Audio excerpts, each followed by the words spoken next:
Okay, so we know what entropy is, we know what microstates are, we have a general idea of how we're going to apply this to reactions. We want to calculate this versus the energy required for the reaction, all that good stuff. So let's get into it.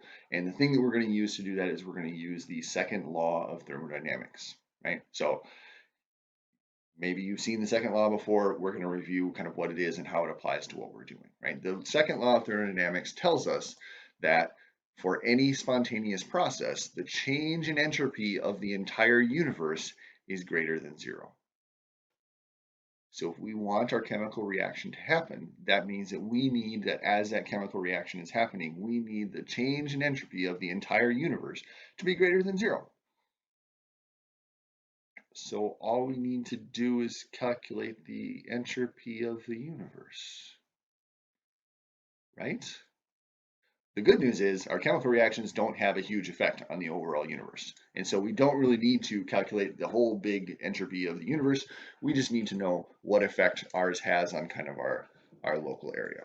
So first of all, our reaction, we assume that our reaction is set up in the universe.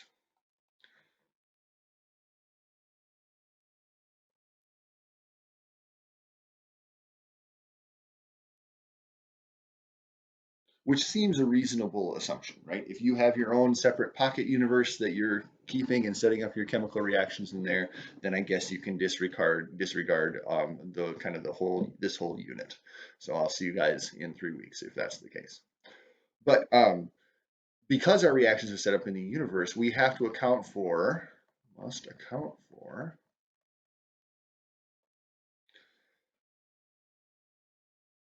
any heat that's created or absorbed. Some reactions absorb heat. Any heat created or absorbed by the reaction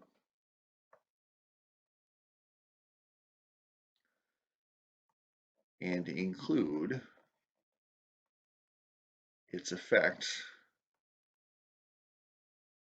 on the universe. Right? Okay, what the heck does that mean? That means that when we set up our reaction, right, our reaction is usually not putting new matter into the universe. Usually our reaction is in a closed system. So you'll have a cap on your vial or something like that. But generally our chemical reaction is not shooting stuff into the universe. Or if it is, right, we can just expand our system a little bit and say, well, now our system is just this room, right? And as the chemical reaction is occurring, all the matter that we're creating and changing in our reaction is staying within whatever our container is. And maybe our container is the room, or maybe our container is the building if we've got a really ridiculous chemical reaction going on. But either way, the matter is not the thing, right? The change that we really have to account for when we're talking about the change in entropy of the entire universe is the temperature change, right? Because reactions put out a certain amount of energy, or they absorb a certain amount of energy as they occur. And so we need to account for that when we do our analysis. So not only do we have to account for the change of, so let's look at the change of delta, the change, oh my goodness, the change of entropy in the universe is equal to the change in entropy of our reaction, right? So this is the chemicals that are in our reaction. They are going to change, and that's going to have some effect on the number of microstates that they can access, right? As we make new bonds and break bonds and transfer electrons or whatever.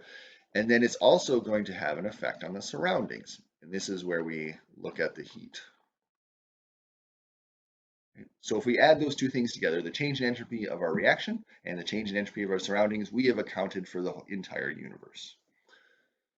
So the first thing is the change in entropy of our surroundings is equal to the heat that our reaction creates divided by the temperature of our reaction. And this is a negative. So the negative enthalpy of our reaction, right, because this is the heat going out of our reaction, the negative enthalpy of our reaction divided by the temperature is equal to delta S of the surroundings. I'm not going to prove that. I'm just going to kind of let that one stand, right? So if you want to go into that, that's in the textbook for sure. You should look through it and just kind of convince yourself that that's true if that's bothering you. But in general, this is how we account for the effect of our reaction on the surroundings, right? So you have the temperature of your system, outside your system, the temperature, and then you have the heat that your temperature or your reaction is adding to that, right? Equals delta S of the reaction, and this equals delta S of the universe. Okay, let's multiply through this whole thing by negative T. So I'm going to take negative T times this side, and I'm going to take negative T. So once we multiply through by negative T, right, we get a new equation here, which is negative T times delta S of the universe equals delta H, which is now positive because we've canceled out the negatives and canceled out the T's, minus T delta S. Right? And so, of course, what we have here is a difference between the entropy of our reaction and, I guess I should put reaction in there, and the heat of the reaction, or the energy of the reaction. And so where have we seen a difference between the entropy and the energy of our reaction before?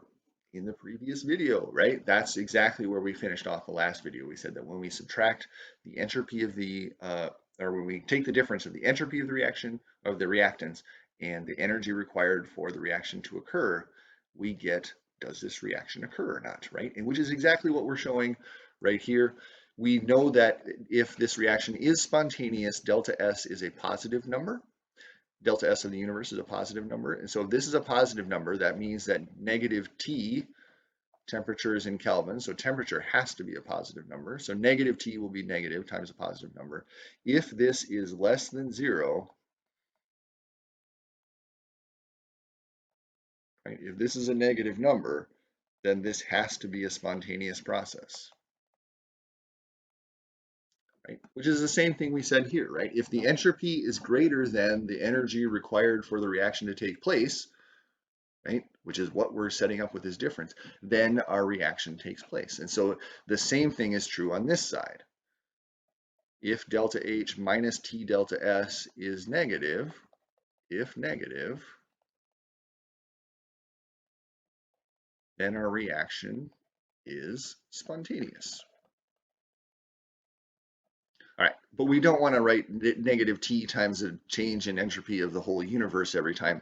And so instead we kind of consolidate those things into one new term, which we call delta G. Delta G stands for the Gibbs free energy.